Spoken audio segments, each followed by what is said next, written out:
Assessore, allora queste nomine è stato difficile, c'è comunque una riduzione, quindi si va verso il PDL 23, insomma si salva capre e cavoli in qualche modo.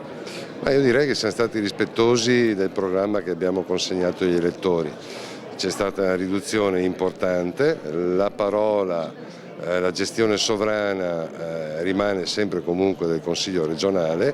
Nel giro di pochi mesi contiamo di portare a casa il PDL 23 con la riforma amministrativa della struttura sanitaria, oltre che con la revisione territoriale dell'USL, quindi con il numero esatto di USL. Sono rimasti però alcuni uomini chiave, alcuni spostati di ULSS, ma i nomi, a parte due novità.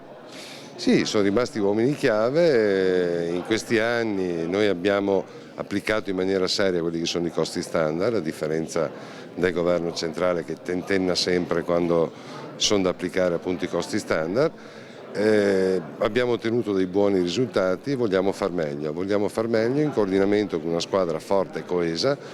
Li abbiamo scelti e adesso non rimane altro che lavorare tanto tutti i giorni e continuare a fare squadra finalizzata a migliorare la qualità dei servizi innanzitutto, oltre che a contenere i costi visto i tagli che arrivano da Roma.